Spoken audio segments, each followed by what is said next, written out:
Amis des astuces de Maurice, bonjour. Eh ben, ça faisait bien longtemps qu'on n'avait pas fait d'astuces de Maurice.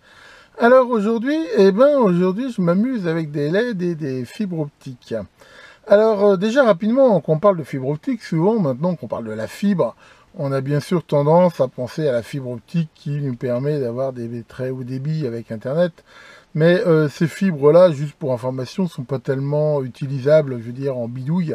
C'est des fibres qui sont extrêmement fines, hein, pour information. J'en ai une là, voilà, et encore là, il y a la gaine avec, mais la fibre est extrêmement fine. Et honnêtement, voilà, enfin, je veux dire, il faut des outils spéciaux, des composants spéciaux. C'est pas tellement utilisable pour faire du hack. Par contre, il en existe d'autres.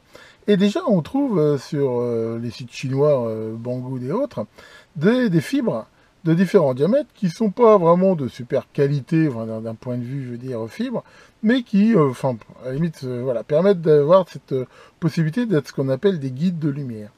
Et alors, ils vendent ça souvent pour faire des effets décoratifs, hein, dans le Do It Yourself et tout ça.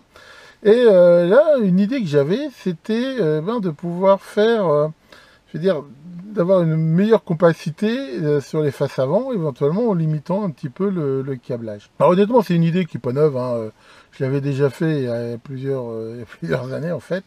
Et je dirais même, il fut un temps, alors, je sais pas si ça existe encore, ça fait longtemps que j'en ai pas vu, il fut un temps, je me rappelle, Selectronic vendait par exemple des diodes LED qui étaient spécialement faites avec un boîtier pour pouvoir y enfoncer une fibre avec une sorte de petit clip.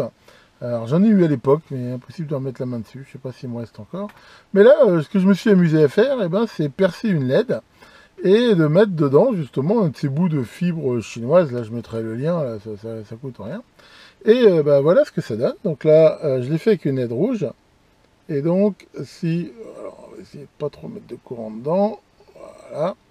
Et voilà, on peut voir qu'avec une LED haute luminosité alimentée normalement, on retrouve tout à fait là un éclairage qui est très très visible et qui permet déjà d'avoir quelque chose d'affleurant en face avant et du diamètre, donc là c'est du 2 mm, hein, pour info. Alors regardons éventuellement un petit peu plus près comment j'ai fait ça. Moi, je me suis pas embêté, j'ai pris tout bêtement une LED, on va dire lambda, et j'ai fait un trou dedans.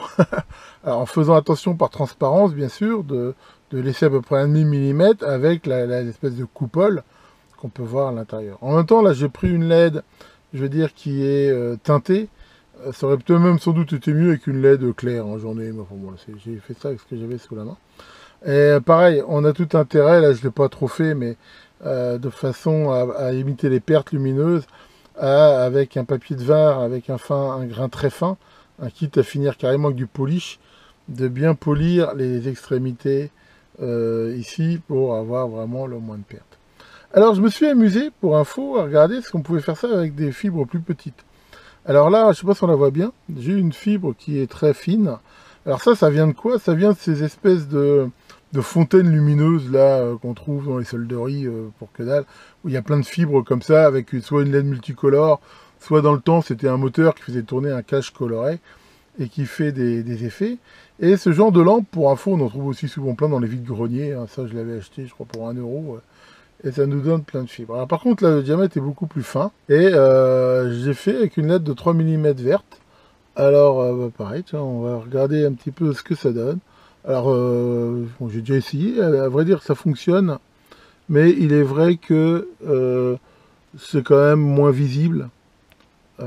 Comme ça. Donc là, pareil, on va s'arranger pour pas mettre trop de courant dans la LED. Voilà. Et là, voilà. Je sais pas si on voit bien. On a quand même de la lumière, hein.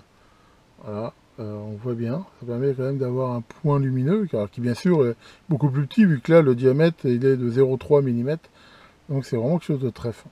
Mais enfin voilà, bref, je veux dire, en fonction des fibres optiques que vous avez, c'est assez facile de faire ça. Pour finir avec cette idée, j'ai fait là sur une LED bleue, et j'ai mis carrément tout le rouleau. Alors, le rouleau, pour info, il y en a presque 10 mètres.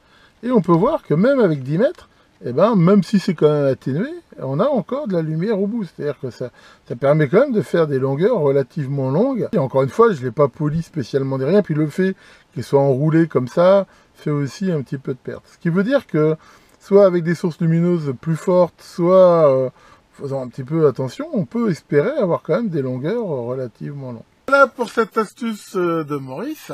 Alors, vous allez me dire, ouais, c'est bien beau et tout ça, finalement, enfin, à quoi ça peut servir? Alors, comme j'ai dit, une des utilisations possibles, c'est en effet de ramener en face avant je veux dire, des signaux lumineux qui sont pris directement sur la carte. Alors, ça peut donc éviter d'avoir des longs fils qui potentiellement, par exemple, pour avoir des signaux, je veux dire, perturbants. Par exemple, imaginons une LED qui montre, qui clignote rapidement ou des choses comme ça. Et aussi, je pense quand même d'avoir de la plus grande complexité. En travaillant sur mon projet CP109, que je me suis posé la question si c'était pas une solution de le faire. Est-ce que je vais faire comme ça ou pas? À vrai dire, c'est encore en cours de décision. Mais enfin voilà, ça peut donc servir à faire des choses comme ça. On a vu info, je sais qu'il y a des kits qui existent comme ça aussi pour des R2D2 là, pour faire l'espèce de truc qui clignote sur la tête. Enfin voilà, il y a pas mal d'idées possibles. Vous verrez sur le site qui vend la fibre optique, eux ils font ça pour faire ils appellent des plafonds étoilés. Mais c'est vrai que ça peut faire des effets aussi sympas en mettant des lampes et en faisant comme ça des petits points lumineux de couleurs à droite à gauche. On reste quand même dans l'électricité, dans l'électronique, il y a quand même un intérêt aussi, et bien c'est de pouvoir ramener des indicateurs à des endroits, je veux dire, qui craignent. Imaginez par exemple que vous avez, je sais pas, un système de balnéo, un système de douche ou chose comme ça, et vous voulez ramener, je sais pas, moi, un témoin de fonctionnement, n'importe quoi, une alerte qui montre que le téléphone sonne, ou ce que vous voulez. Je rappelle que c'est pas du tout conseillé dans des enceintes humides comme ça d'avoir des systèmes électriques. Donc là, rien vous interdit, par exemple, d'avoir ces indicateurs dans un endroit bien étanche, éloigné, et de mettre voilà une fibre comme ça de 2 mètres, et qui vous ramène ça dans votre douche, par exemple. Vous pourriez très bien avoir un voyant. Est-ce que c'est utile, j'en sais rien, mais une chose, hein, dans la mesure où là c'est complètement isolant et il n'y a aucune électricité, qui peut être intéressant. J'avais un système comme ça, par exemple, de capteur pour le niveau dans ma cuve à gaz. C'est un peu plus compliqué, il y a un système de miroir, mais encore une fois, voilà, sur le gaz, on évite de ramener des trucs électriques. Là, ça isole bien. On trouve ça aussi, par exemple, dans des trucs en atmosphère explosive, où généralement, on évite aussi les trucs électriques. On peut aussi se demander si on peut en profiter pour se faire de la liaison.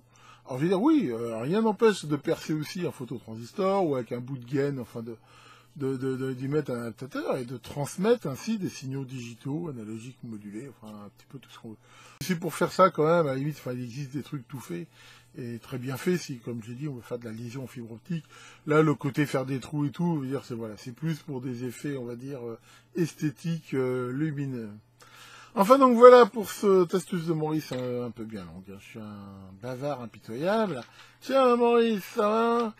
Et alors, ça se passe bien ce confinement à la con? Ouais, et moi? Oh, bah tu sais, moi finalement, ça me rappelle ma jeunesse. Hein. Regarde, j'ai les cheveux longs, l'essence c'est pas cher, j'ai pas le droit de sortir. C'est exactement quand j'étais jeune.